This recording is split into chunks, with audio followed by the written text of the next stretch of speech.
अध्यक्ष महोदय जब ये कह रहे हैं कि इससे कारोबार होगा, अध्यक्ष महोदय धर्म की चीजों से कारोबार नहीं हो सकता।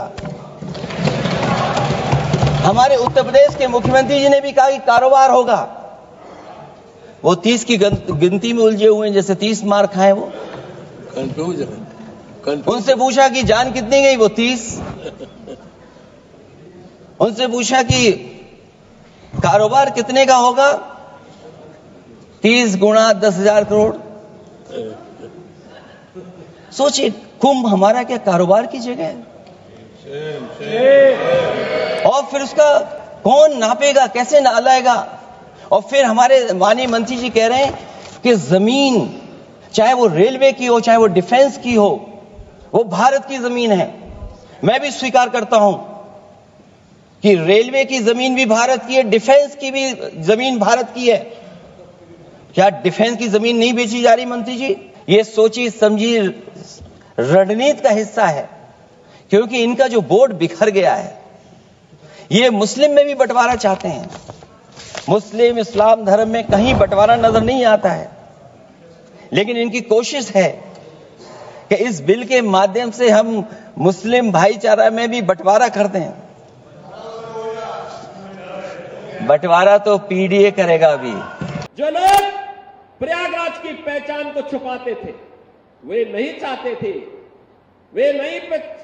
थे इस पौराणिक सिटी को एक पहचान मिले।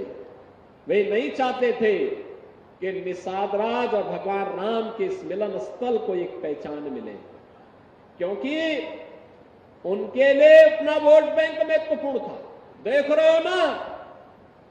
देख रहे हो यहां पर भी निषाद राज की पौराणिक भूमि पर कब्जा, और जगह जगह शहरों पर भी वक्फ के नाम पर कब्जे किए गए हैं।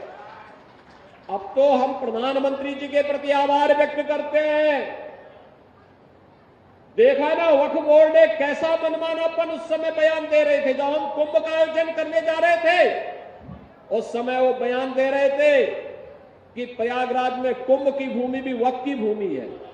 अबे हमने कहा ये बोर्ड क्या भूमाफिया बोर्ड हो गया क्या?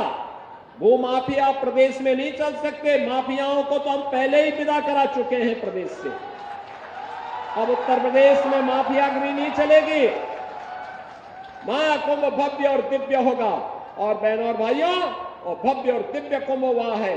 हम आभारी हैं प्रधानमंत्री मोदी जी के, गृह मंत्री अमित शाह जी के, जिन्होंने वक्फ बोर्ड की मनमानी पर लगाम लगा करके वेलफेयर के कार्य के साथ ये सभी बोर्ड जुड़े।